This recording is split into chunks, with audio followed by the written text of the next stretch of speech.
तो hello friends, start करते हैं काइंड ऑफ सेंटेंसेस। वाक्य के भेद।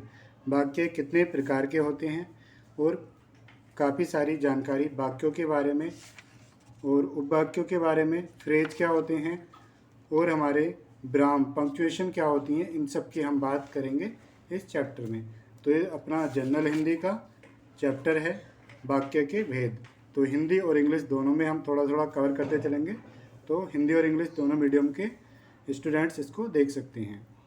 तो हिंदी तो वैसे हिंदी में ही आती है इंग्लिश मीडियम के लिए भी, तो आप लोग कवर कर सकते हैं। तो सबसे पहले हम वाक्य का अर्थ देखते हैं। वाक्य का यानी मीनिंग। तो सार्थक शब्दों का व्यवस्थित समूह जिससे अपेक्षित अर्थ प्रकट हो वाक्य कहलाता है। यानी कि कोई शब्द है और उसको इस तरीके से व्यवस्थित किया गया है जिससे कि हमारा कोई अर्थ, अपेक्षित अर्थ जो निकलना चाहिए वो निकल रहा है, तो वो क्या कहलाता है? वाक्य कहलाता है। वाक्य के अनिवार्य कुछ तत्व यहाँ पर दिए गए हैं फ्रेंड्स। तो वाक्य में निम्नलिखित 6 तत्व अनिवार्य हैं। ठीक है। फर्स्ट है सार्थकता, योग्यता, आकांक्षा, निकटता, पदक्रम और अन्वय। ठीक है। तो कई बार ये भी क्वेश्चन आ सकता है कि वाक्य के अनिवार्य तत्व कितने हैं? तो कितने हैं? 6 तत्व हैं। ठीक है। नाम उनके आप देख सकते हैं, या कई बार आप में से आपको इन 6 में से कोई 3 दे देगा और एक कोई अलग नाम दे देगा, या फिर ऑल ऑफ द अबव इस टाइप का भी क्वेश्चन आ सकता है। तो आपको ये याद रखने हैं कि कौन कौन से 6 तत्व हैं एक वाक्य के। अब इनकी हम सबकी डेफिनेशन देखेंगे कि सार्थकता क्या है, योग्यता क्या है। तो देखते हैं सार्थकता। वाक्य का कुछ न कुछ अर्थ अवश्य होता है। सार्थकता का मतलब है कि वाक्य जो हमारा है, यानी जो सेंटेंस है, उसका कुछ न कुछ अर्थ यानी मीनिंग अवश्य होता है। अतः इसमें सार्थक शब्दों का ही प्रयोग होता है। ठीक है। यानी सार्थक शब्द ऐसे शब्द जिसका कुछ ना कुछ मीनिंग निकल रहा होता है। वाक्य का कुछ ना कुछ अर्थ अवश्य होता है, अतः इसमें सार्थक शब्दों का ही प्रयोग होता है। किसमें? वाक्य में सिर्फ सार्थक शब्दों का ही प्रयोग होता है, मतलब जिसका कुछ मीनिंग निकल रहा हो। योग्यता। वाक्य में प्रयुक्त शब्दों में प्रसंग के अनुसार अपेक्षित अर्थ प्रकट करने की योग्यता होती है। यानी वाक्य में प्रयुक्त शब्दों में प्रसंग के अनुसार, यानी जो वाक्य में कुछ शब्द हमने प्रयोग किए गए होंगे जब तो हमारा वाक्य बन रहा है, और प्रयुक्त शब्दों में प्रसंग के अनुसार, जो हमारा प्रसंग है उसके अनुसार अपेक्षित अर्थ प्रकट करने की योग्यता होती है। ठीक है। एक अर्थ प्रकट करने की उसमें योग्यता होती है। जैसे चाय खाई, यह वाक्य नहीं है क्योंकि अर्थ नहीं निकल रहा। चाय खाई नहीं जाती, चाय पी जाती है, क्योंकि चाय खाई नहीं जाती बल्कि पी जाती है। तो ये खुद ही कह रहा है, जैसे मतलब एग्जाम्पल दे रहा है, जैसे चाय खाई। तो ये कह रहा है कि यह वाक्य नहीं है क्योंकि अर्थ इसका सही नहीं निकल रहा है, क्योंकि चाय खाई नहीं जाती बल्कि क्या की जाती है? चाय पी जाती है। तीसरा दोस्तों तत्व है किसका? वाक्य का। अभी तक हमने देख लिया सार्थकता, योग्यता, और तीसरा क्या है? आकांक्षा है। तो आकांक्षा का अर्थ है इच्छा। इच्छा, विश, विल। इच्छा वाक्य अपने आप में पूरा होना चाहिए। आकांक्षा का अर्थ है इच्छा, वाक्य अपने आप में पूरा होना चाहिए। उसमें किसी ऐसे शब्द की कमी नहीं होनी चाहिए जिसके कारण अर्थ की अभिव्यक्ति में अधूरापन लगे। जैसे पत्र लिखता है, यानी आकांक्षा का यहाँ पर मतलब है, आकांक्षा का मतलब है इच्छा। ये कह रहा है कि जो हमारा वाक्य है वो पूरा होना चाहिए, उसमें किसी ऐसे शब्द की कमी नहीं होनी चाहिए जिसके कारण अर्थ की अभिव्यक्ति, यानी जो वाक्य का अर्थ है उसकी अभिव्यक्ति में, यानी उसको बोलने में एक अधूरापन लगे। जैसे पत्र लिखता है, तो कौन लिखता है भाई? ये सेंटेंस पूरा ही नहीं है। तो इस वाक्य में क्रिया के कर्ता को जानने की इच्छा होगी। यानी पत्र लिखता है, ये क्या है? क्रिया है। ठीक है। कोई काम हो रहा है, कोई क्रिया हो रही है, तो हमें उसके कर्ता यानी कि जो कर रहा है, यानी कि जो सब्जेक्ट है, उसको जानने की इच्छा है, आकांक्षा है। तो यही है आकांक्षा। इस वाक्य में क्रिया के कर्ता को जानने की इच्छा है, यानी आकांक्षा क्या है? इच्छा है। तो हमें इस वाक्य में जो क्रिया हो रही है, यानी पत्र लिखता हो रहा है, उसका कर्ता कौन होगा? कोई व्यक्ति होगा, कोई तो लिख रहा होगा उसको। अतः पूर्ण वाक्य इस प्रकार होगा, राम पत्र लिखता है। यानी राम क्या है? उसका सब्जेक्ट है। ठीक है, करता है। अब देखते हैं वाक्य के तत्व में चौथा पार्ट क्या है दोस्तों, निकटता। बोलते तथा लिखते समय वाक्य के शब्दों में परस्पर निकटता का होना बहुत आवश्यक है। रुक रुक कर बोले या लिखे गए शब्द वाक्य नहीं बनाते, अतः वाक्य के पद निरंतर प्रभाव में पास पास बोले या लिखे जाने चाहिए। ये कह रहा है कि जो हम वाक्य बोलें उसमें कुछ निकटता होनी चाहिए, यानी कि उसको ऐसा ना लगे कि हम फिर रुक रुक के उसको बोल रहे हैं, और अगर रुक रुक के बोलें तो वो वाक्य नहीं बनता है, यानी कि वो एक फ्लो में आना चाहिए पूरा का पूरा। पदक्रम देखते हैं। वाक्य के अनिवार्य तत्व का पांचवा तत्व है पदक्रम। वाक्य में पदों का एक निश्चित क्रम होना चाहिए। पदक्रम का मतलब जो पद हैं यानी कि जो शब्द हैं उसका एक क्रम होना चाहिए जो कि पहले से फिक्स होगा। वाक्य में पदों का एक निश्चित क्रम होना चाहिए। निश्चित क्रम मतलब फिक्स। सुहावनी है रात होती चांदनी। सुहावनी है रात होती चांदनी, क्या ये सही है या नहीं? मतलब इसमें शब्दों का जो क्रम है वो सही है नहीं? इसमें पदों का क्रम व्यवस्थित न होने से इसे वाक्य नहीं मानेंगे, यानी कि इसमें जो शब्दों का क्रम है व्यवस्थित नहीं है, यानी कि वो सही नहीं है, तो हम इसको वाक्य ही नहीं मानेंगे। ठीक है, यानी कि इसका कुछ मीनिंग ही नहीं निकल रहा। ठीक है, यानी इसमें कुछ सार्थकता ही नहीं है। सार्थकता मतलब मीनिंग। इसे इस प्रकार होना चाहिए, चांदनी रात सुहावनी होती है। ठीक है, अब एक हमारा व्यवस्थित क्या बन रहा है, वाक्य बन रहा है दोस्तों। छठा अनिवार्य तत्व है वाक्य का अन्वय। अन्वय का अर्थ है मेल। वाक्य में लिंग, वचन, पुरुष, काल, कारक आदि का क्रिया के साथ ठीक ठीक मेल होना चाहिए।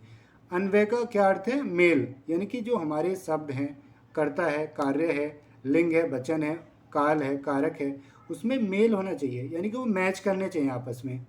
जैसे कि फॉर एग्जांपल बालक और बालिकाएं गई, तो इसमें देख रहे हैं बालक और बालिकाएं गई, तो क्या इसमें मैच हो रहा है? यानी कि जो गई हमने लगाई है वो किसके लिंग के हिसाब से सही नहीं है। यानी बालक और बालिकाएं अगर दोनों एक जगह आ रहा है, यानी मेल और फीमेल दोनों लिंग आ रहे हैं, तो बालक और बालिकाएं गए सही शब्द आएगा, ना कि गई। अगर सिर्फ फीमेल की बात होती, बालिकाएं की बात होती, तो गई आता सही। इसमें कर्ता क्रिया अन्वय ठीक नहीं है, यानी कर्ता और क्रिया, कर्ता कौन है, बालक और बालिकाएं, क्रिया क्या है, गई, यानी कि वो जा रहे हैं, तो कर्ता और क्रिया का अन्वय यानी कि मेल ठीक नहीं है। अतः शुद्ध वाक्य क्या होगा दोस्तों, बालक और बालिकाएं गए। ठीक है, अब वाक्य के अंग हम देख लेते हैं। तो वाक्य के कितने अंग होते हैं, 2 अंग होते हैं। 2 अंग कौन कौन से होते हैं दोस्तों, उद्देश्य और विधेय। उद्देश्य का क्या मतलब है, सब्जेक्ट। सब्जेक्ट का मतलब है जिसके बारे में कुछ बताया जाता है, यानी जिसके बारे में कुछ बताया जाता है। जैसे राम खाना खाता है, तो राम क्या है, सब्जेक्ट है, यानी कि उद्देश्य है, राम के बारे में बताया जा रहा है कि राम खाना खा रहे हैं। ठीक है, उसे उद्देश्य कहते हैं, यानी जिसके बारे में कुछ बताया जा रहा है उसे क्या कहते हैं, उद्देश्य कहते हैं। जैसे अनुराग खेलता है, अब ये क्वेश्चन यानी बुक में अपना ही क्या बताया गया है, एक सब्जेक्ट बताया गया है, अनुराग खेलता है, यानी अनुराग के बारे में बताया गया है। सचिन दौड़ता है, सचिन के बारे में बताया गया है। इन वाक्यों में अनुराग और सचिन के विषय में बताया गया है, अतः ये उद्देश्य हैं। ये क्या है, उद्देश्य। उद्देश्य को क्या कहते हैं हम, सब्जेक्ट। इसके अंतर्गत कर्ता और कर्ता का विस्तार आता है। ठीक है, जैसे परिश्रम करने वाला व्यक्ति सदा सफल होता है। इस वाक्य में कर्ता व्यक्ति का विस्तार परिश्रम करने वाला है, यानी ये कह रहा है कि अगर हम जो हमारे कर्ता हैं उसको पहचान लेते हैं तो इसके अंतर्गत कर्ता और कर्ता का विस्तार आता है, यानी उसके बाद क्या आता है, कर्ता का विस्तार आता है। जैसे कि परिश्रम करने वाला व्यक्ति सदा सफल होता है। इस वाक्य में कर्ता यानी कर्ता कौन है, व्यक्ति है, किसी व्यक्ति विशेष का नाम यहाँ पर नहीं दिया गया है, लेकिन हम व्यक्ति के नाम से ही उसे आइडेंटिफाई कर रहे हैं, का विस्तार परिश्रम करने वाला है। ठीक है, तो दोस्तों मैं कुछ वर्ड यहाँ पर इंग्लिश में भी बोलते जा रहा हूँ, सो दैट कि जो इंग्लिश मीडियम वाले हैं उनको अगर पूरी की पूरी हिंदी में पढ़ेंगे तो उनको ऊपर से चला जाएगा। जैसे कि उद्देश्य है तो सब्जेक्ट, अगर वो सब्जेक्ट समझ के तब उद्देश्य पर आएंगे तो अच्छे से उनको भी क्लियर हो जाएगा। अब हम किसके अंग पढ़े थे? वाक्य के अंग। वाक्य के कितने अंग होते हैं? 2 होते हैं। पहला कौन सा था? उद्देश्य यानी कि सब्जेक्ट। दूसरा कौन सा है? विधेय यानी कि प्रेडिकेट। वाक्य के उद्देश्य के बारे में जो कुछ कहा जाता है, यानी वाक्य के सब्जेक्ट के बारे में जो कुछ कहा जाता है उसे क्या कहते हैं? विधेय कहते हैं। जैसे अनुराग खेलता है, तो खेलना क्या है? विधेय है। दूसरे शब्दों में वाक्य के कर्ता, पर कर्ता कौन है? उद्देश्य या सब्जेक्ट को अलग करने के बाद वाक्य में जो कुछ भी शेष रह जाता है वह क्या है? विधेय है। क्या है वो? प्रेडिकेट है। आगे देखते हैं दोस्तों, इसके अंतर्गत विधेय और विधेय का विस्तार आता है। जैसे उद्देश्य में सब्जेक्ट में क्या आ रहा था कि हम सब्जेक्ट को करने के बाद कर्ता और कर्ता का विस्तार ही आगे आ रहा था, उसी तरह विधेय में भी इसके अंतर्गत इसी में विधेय और विधेय का विस्तार आता है। जैसे लंबे लंबे बालों वाली लड़की अभी अभी एक बच्चे के साथ दौड़ते हुए उधर गई। इस वाक्य में विधेय कौन है? गई यानी कि जो विधेय एक तरह से हम क्रिया भी उसको बोल सकते हैं। तो इस वाक्य में विधेय गई का विस्तार अभी अभी एक बच्चे के साथ दौड़ते हुए उधर है। यानी कि जो हम अभी छोटा सेंटेंस में, अगर बड़े सेंटेंस में इस तरीके से देखेंगे तो क्रिया क्या है इसमें? लंबे बालों वाली लड़की। ये क्या है? किसी कर्ता को किससे आइडेंटिफाई किया गया है? लंबे बालों वाली लड़की से। और अभी अभी एक बच्चे के साथ दौड़ते हुए उधर गई, क्या है? क्रिया है, यानी क्या है? विधेय है। ठीक है। वाक्य के भेद, तो वाक्य के अनेक प्रकार के भेद हो सकते हैं। उनका विभाजन हम 2 आधारों पर कर सकते हैं। तो वाक्य के भेदों का विभाजन एक हम करेंगे अर्थ के आधार पर वाक्य के भेद, और दूसरा करेंगे दोस्तों रचना के आधार पर, यानी उनकी रचना यानी स्ट्रक्चर किस तरीके से है। और पहला क्या है? अर्थ के आधार पर, यानी उनका मीनिंग क्या निकल रहा है। ठीक है। तो अर्थ के आधार पर वाक्य के निम्नलिखित 8 भेद हैं, यानी 8 टाइप हो सकते हैं। किसके आधार पर? अर्थ के आधार पर। अर्थ बोले तो मीनिंग के आधार पर। ठीक है। तो अर्थ के आधार पर देख लेते हैं कौन कौन से हैं। विधानवाचक है, यानी असर्टिव सेंटेंस है। दूसरा क्या है? निषेधवाचक है। तीसरा क्या है? आज्ञावाचक है। चौथा क्या है दोस्तों? प्रश्नवाचक है। पांचवा क्या है? इच्छावाचक है। छठा क्या है? संदेहवाचक है। सातवां क्या है? विषम्यवाचक है। आठवां क्या है? संकेतवाचक है, जिसमें किसी संकेत की बात की जा रही हो। तो बहुत सिंपल है, सिर्फ वीडियो पे बने रहेंगे तो एकदम क्लियर हो जाएगा, फटाफट क्वेश्चन कर सकेंगे।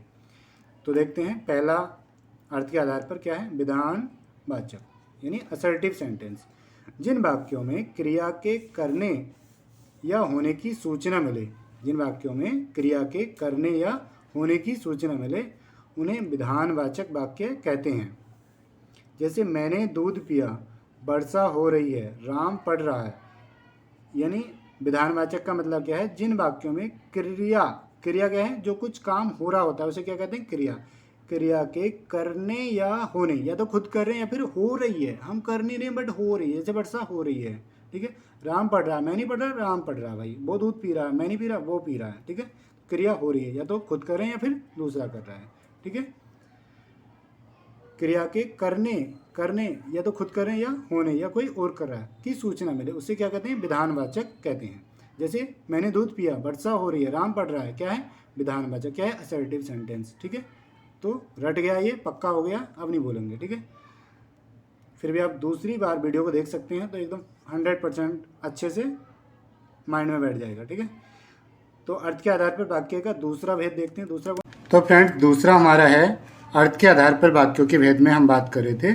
तो दूसरा हमारा है निषेधवाचक वाक्य, यानी कि नेगेटिव सेंटेंस। तो नेगेटिव आप समझ गए होंगे, किसी चीज़ को नहीं करना। जैसे मैंने आज पढ़ाई नहीं की, ये क्या है? निषेधवाचक है, यानी कि क्या है? नेगेटिव सेंटेंस है, नेगेटिव सेंटेंस है। जिन वाक्यों से कार्य न होने का भाव प्रकट हो, यानी कि कार्य न होने का भाव प्रकट होता है, उन्हें निषेधवाचक वाक्य कहते हैं। जैसे मैंने दूध नहीं पिया, मैंने खाना नहीं खाया, तुम मत लिखो, तुम मत जाओ, तुम प्यार मत करो। ये क्या है? निषेधवाचक वाक्य कहलाते हैं। तो आपको ध्यान रखना है। आज्ञावाचक, आज्ञावाचक हमारे सेंटेंस हैं जिन्हें हम क्या कहते हैं, इम्पीरेटिव सेंटेंस भी कहते हैं। तो ये क्या है, जिन वाक्यों से आज्ञा, प्रार्थना, उपदेश आदि का ज्ञान होता है, यानी जिन वाक्यों में या तो कोई आज्ञा दी जा रही है या कोई प्रार्थना की जा रही है, यानी कि कोई कर रहा है कि यार प्लीज कर देना ये काम, यानी कि कोई रिक्वेस्ट कर रहा है, या फिर उपदेश दे रहे हैं, कोई आपको उपदेश दे रहा है कि ऐसा करना चाहिए, झूठ बोलना अच्छा नहीं होता है, सच बोलना चाहिए, ईमानदारी से रहना चाहिए, ये क्या है, उपदेश है, आदि का ज्ञान होता है, उन्हें आज्ञावाचक वाक्य कहते हैं। जैसे बाजार जाकर फल ले आओ, उदाहरण बता रहा है ये, मोहन तुम बैठकर पढ़ो भाई, ऐसे काम नहीं चलेगा, बड़ों का सम्मान करो, ठीक है। ये क्या है, आज्ञावाचक हमारे वाक्य हैं। क्या कर रहे थे हम, अर्थ के आधार पर वाक्य के भेद की हम बात कर रहे थे। तो चौथा क्या है दोस्तों, प्रश्नवाचक है। अर्थ के आधार पर वाक्यों का भेद में चौथे नंबर पर क्या है, प्रश्नवाचक, जिसको हम क्या कहते हैं अंग्रेजी में, इंटेरोगेटिव सेंटेंस। जिन वाक्यों से किसी प्रकार का प्रश्न पूछने का ज्ञान होता है, यानी कि कोई मैंने प्रश्न पूछा, क्या तुमने आज पढ़ाई की, तो उसमें क्या आ गया, मैं प्रश्न पूछ रहा हूँ, यानी कि क्वेश्चन मार्क यहाँ पर आ गया है, उन्हें क्या कहते हैं, प्रश्नवाचक वाक्य कहते हैं। प्रश्नवाचक कोई हम क्या कहते हैं, क्वेश्चन मार्क भी, जो इनका वो होता है चिन्ह होता है, उसको हम क्वेश्चन मार्क भी कह सकते हैं, ठीक है। फॉर एग्जाम्पल, सीता तुम कहाँ से आ रही हो, कहाँ से आ रही हो, तो हम क्या कहेंगे, ये क्या है, कैसा सेंटेंस है, प्रश्नवाचक है, इंटेरोगेटिव है, ठीक है। तुम क्या पढ़ रहे हो, रमेश कहाँ जाएगा, ये क्या है, सारे के सारे प्रश्नवाचक, यानी क्या है, इंटेरोगेटिव सेंटेंस है गाइज। तो हमारा 5वें नंबर पर क्या आता है, क्या हम डिस्कस कर रहे थे, अर्थ के आधार पर वाक्य के भेद की हम बात कर रहे थे। कितने प्रकार के होते हैं अर्थ के आधार पर, 8 प्रकार के, ठीक है। 5वां देखते हैं, कौन सा है 5वां, इच्छावाचक, ठीक है। जिन वाक्यों से इच्छा, आशीष एवं शुभ कामना आदि का ज्ञान होता है, यानी कि किसी इच्छा की बात कर रही है कि तुम्हारी उम्र लंबी हो, यह क्या हो गया, आशीष हो गई, शुभ कामना हो गई, ठीक है। या मैं चाहता हूँ कि मैं इस बार पास हो जाऊँ, ये क्या है, मेरी इच्छा है। तो इस तरह के सेंटेंस क्या हो जाएंगे, इच्छावाचक सेंटेंस हो जाएंगे। यानी जिन वाक्यों में क्या प्रकट हो रही हो, इच्छा, आशीष, शुभकामना आदि का ज्ञान होता है, उन्हें क्या कहते हैं दोस्तों, इच्छावाचक वाक्य कहते हैं। जैसे तुम्हारा कल्याण हो बच्चा, ये क्या है, इच्छावाचक है, यानी क्या दे रहे हैं, हम किसी को आशीष दे रहे हैं, शुभकामना दे रहे हैं। आज तो मैं केवल फल खाऊंगा, ये मेरी क्या है, इच्छा है। भगवान तुम्हें लंबी उम्र दे, ये क्या है, शुभकामना है। कोई तुम्हारी बेल विशर है, वो तुम्हें क्या कर रहा है, बेल विशेस दे रहा है, ठीक है। तो 7वें नंबर पर क्या आता है दोस्तों, नहीं सॉरी 6ठे नंबर पर क्या आता है, संदेहवाचक, ठीक है। हम क्या डिस्कस कर रहे थे, अर्थ के आधार पर वाक्य के भेद में। तो 6ठे नंबर पर क्या है, संदेहवाचक, सेंटेंस इंडिकेटिंग डाउट, यानी जिसमें कुछ डाउट हमें दिखे, संदेह दिखे, संदेह को क्या कहते हैं, डाउट भी, जिसमें कुछ डाउट लगे। इसका अर्थ क्या है, मीनिंग क्या है इसका, जिन वाक्यों से संदेह या संभावना व्यक्त होती है, संभावना या संदेह व्यक्त होती है, उन्हें संदेहवाचक वाक्य कहते हैं। जैसे जैसे जैसे का मतलब एग्जाम्पल, शायद शाम को वर्षा होगी, यानी क्या है, शायद संभावना है, ठीक है, शायद शाम को वर्षा होगी। वह आ रहा होगा, क्या पता वो आए या ना आए, क्या है, अभी डाउट है, संभावना है हमारी, ठीक है। पर हमें क्या मालूम, वह आ रहा होगा पर हमें क्या मालूम भाई, हो सकता है राजेश आ जाए, तो ये क्या है, संभावना है या संदेह हमारा। तो ऐसे सेंटेंस को क्या कहेंगे, संदेहवाचक। तो क्वेश्चन में यानी कि एग्जाम में हमें कई सारे सेंटेंस दे देगा, उसमें से पूछेगा कि इसमें संदेहवाचक सेंटेंस, संदेहवाचक वाक्य कौन सा है। तो हमें ध्यान रखना है, ऐसा सेंटेंस जिसमें संदेह या संभावना की बात की जा रही हो, तो वो क्या है दोस्तों, संदेहवाचक सेंटेंस है, यानी जिसमें कोई डाउट की बात की जा रही हो या फिर कोई डाउट हमें लगे, ठीक है। अब अर्थ के आधार पर वाक्य के भेद की हम बात कर रहे थे, कितने भेद होते हैं, 8 भेद होते हैं, जिसमें से हमने 6 देख लिए हैं। 7वां क्या है, विस्मयवाचक भेद, ठीक है, विस्मयवाचक भेद, जिसको क्या कहते हैं, एक्सक्लेमेटरी सेंटेंस भी कहते हैं। तो इसकी हम देखते हैं, जिन वाक्यों से आश्चर्य यानी कि वंडरफुलनेस, आश्चर्य, घृणा, क्रोध, शोक आदि भावों की अभिव्यक्ति होती है, उन्हें विस्मयवाचक वाक्य कहते हैं। जैसे वाह कितना सुंदर दृश्य है, हाय उसके माता पिता दोनों ही चल बसे, शाबाश तुमने बहुत अच्छा काम किया माय फ्रेंड। तो क्या है, जिन वाक्यों में आश्चर्य है, ठीक है, यानी कोई सडन कुछ काम हो गया। घृणा यानी कि हम किसी से हेट कर रहे हैं, क्रोध है, गुस्सा है, शोक की बात की गई है आदि, ये इससे मिलते जुलते कुछ, तो वहाँ पर उस तरीके का सेंटेंस क्या होगा, विस्मयवाचक यानी एक्सक्लेमेटरी सेंटेंस वो दोस्तों होगा। तो एक्सक्लेमेटरी का जो चिन्ह होता है वो इस तरीके का होता है कुछ, आप देख सकते हैं। ठीक है, तो कुछ इन्होंने एग्जाम्पल भी बता रखे हैं, जैसे वह कितना सुंदर दृश्य है, हाय उसके माता पिता दोनों ही चल बचे, शाबाश तुमने बहुत अच्छा काम किया। तो अर्थ के आधार पर शब्दों के भेद की हम बात कर रहे थे। कितने भेद होते हैं, 8 होते हैं। 8वां दोस्तों हम देखते हैं संकेतवाचक। संकेतवाचक को अंग्रेजी में क्या कहते हैं, कंडीशनल सेंटेंस।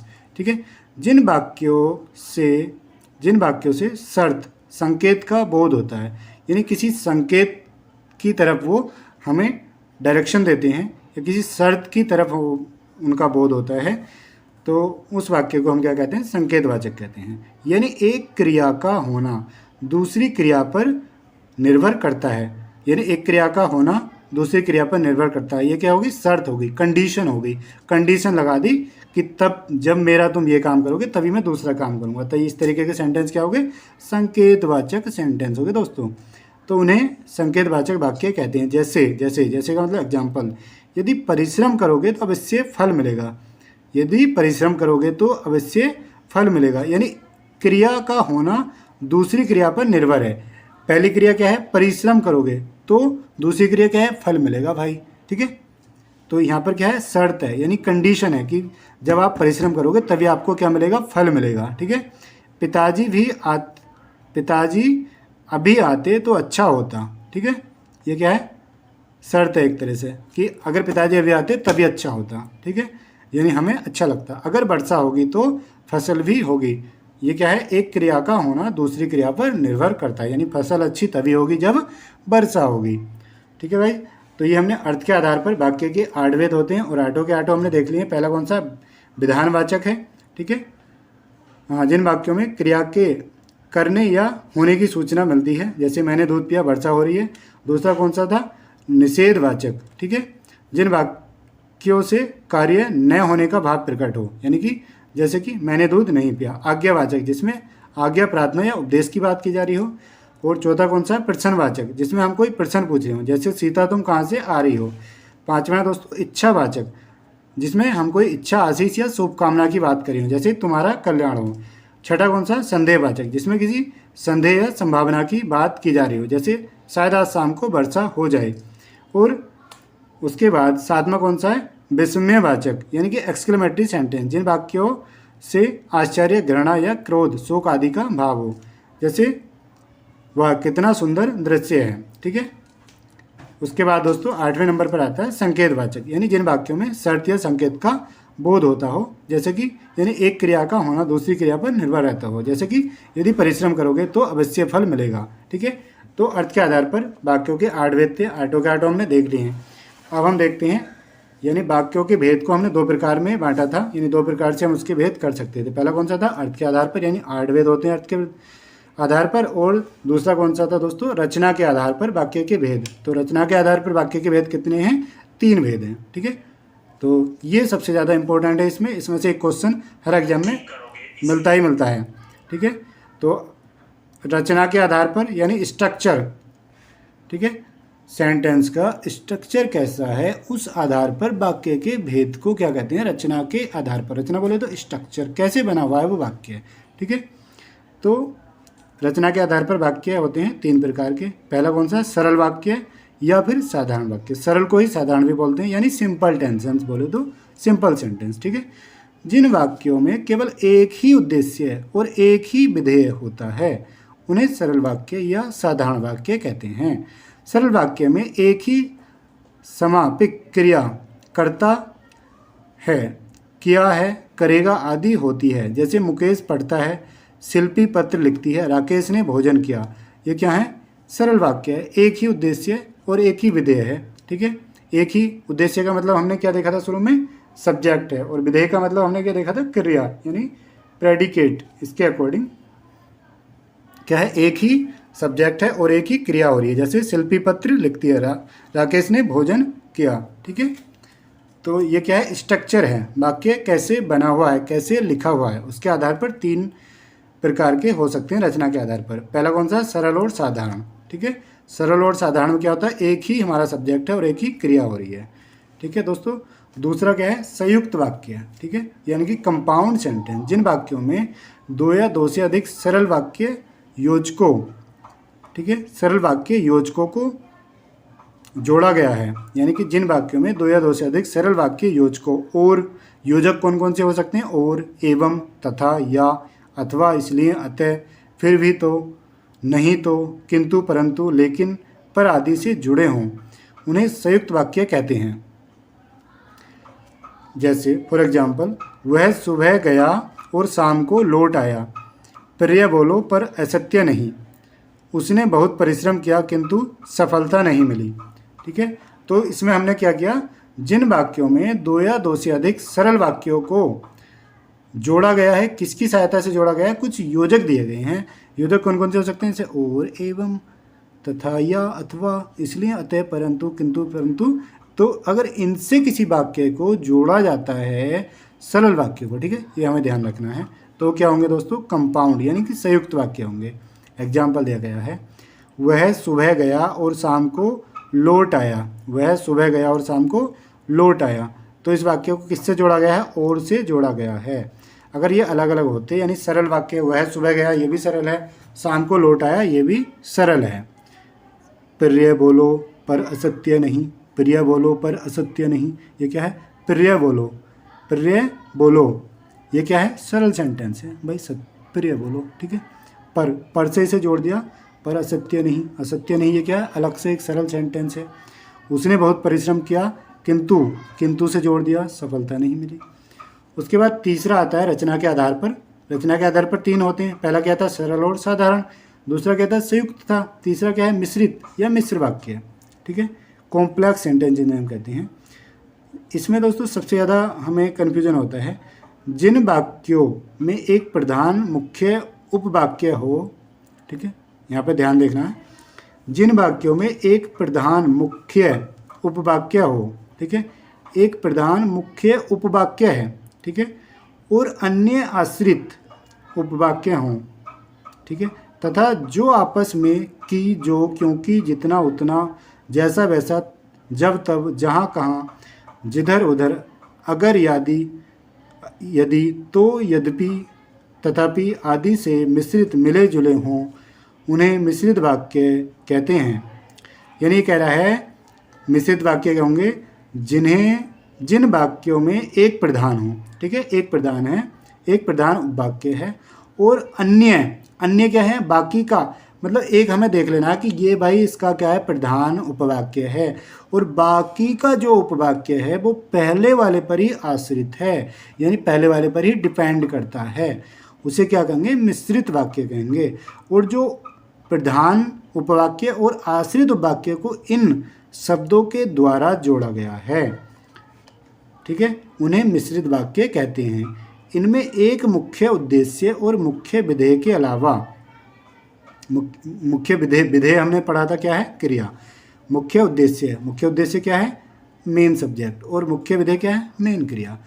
यानी कि मुख्य उद्देश्य और मुख्य क्रिया के अलावा एक से अधिक समापिका क्रियाएं होती हैं। जैसे मैं जानता हूँ कि तुम्हारे अक्षर अच्छे नहीं बनते। मैं जानता हूँ क्या है? मेन सब्जेक्ट है, ठीक है। मैं जानता हूँ ये क्या है? मैं जानता हूँ कि तुम्हारे अक्षर अच्छे नहीं बनते, यानी मैं जानता हूँ, इसके ऊपर मैं जानता हूँ ये क्या है? मुख्य उपवाक्य है, मेन उपवाक्य है, ठीक है। और बाकी का जो वाक्य है मैं जानता हूँ पर डिपेंडेंट है, यानी मैं कैसा जानता हूँ ये किस पर डिपेंड करता है? मेरे जानने पर डिपेंड करता है भाई। तो बाकी का जो हमारा उपवाक्य है वो आश्रित है किस पर? मैं जानता हूँ पर, यानी पहले वाले मेन उपवाक्य पर, मुख्य उपवाक्य पर, ठीक है।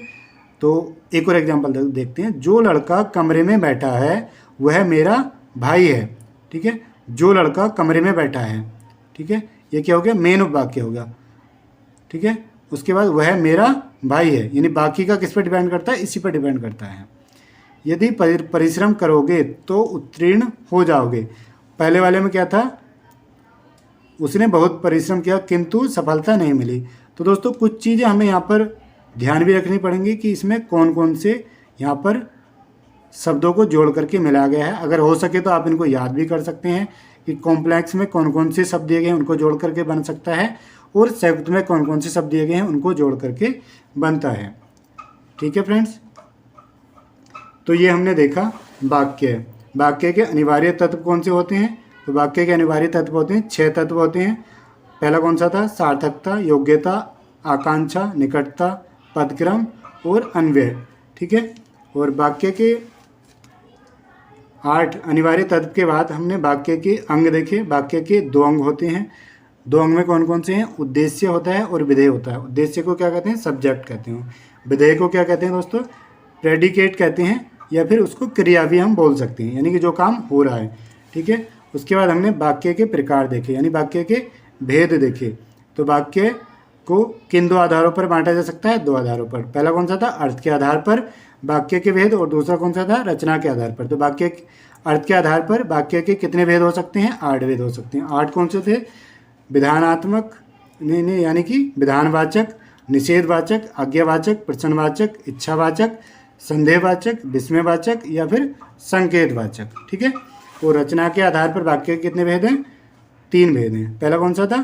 सरल वाक्य या साधारण वाक्य, जिसमें एक ही क्या है? सेंटेंस है और एक ही क्रिया हो रही है। दूसरा कौन सा था दोस्तों? संयुक्त वाक्य।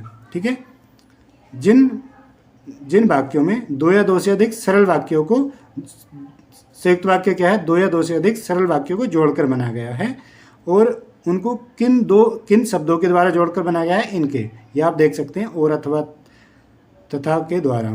उसके बाद आता है मिश्रित वाक्य, जिन वाक्यों में एक प्रधान मुख्य उपवाक्य हो और अन्य उपवाक्य पहले वाले पर आश्रित हों, डिपेंड हों, और उनको इन शब्दों से जोड़कर बनाया गया है, तो वो क्या कहलाते हैं? मिश्रित वाक्य कहलाते हैं। तो दोस्तों, इसमें हम छोटी सी क्लास बनाई हमने आधे घंटे की, और उसके बाद हम आगे का कवर करते हैं सेकंड पार्ट में। तो हिंदी का हम पूरा का पूरा सिलेबस यहाँ पर कराएंगे, तो आप हमारे चैनल को सब्सक्राइब कर लें अगर नहीं है तो अगली क्लास में पार्ट 2 में वाक्य भेद के हम आगे का करेंगे, और इसकी जो कॉन्सेप्ट बेस होंगी 3 क्लास होंगी आधे आधे घंटे की। उसके बाद हम चौथी क्लास में दोस्तों इस चैप्टर के क्वेश्चन करेंगे। ठीक है, तो चैनल पे नए तो सब्सक्राइब कर देना, वीडियो अच्छी लगी हो तो लाइक कर देना।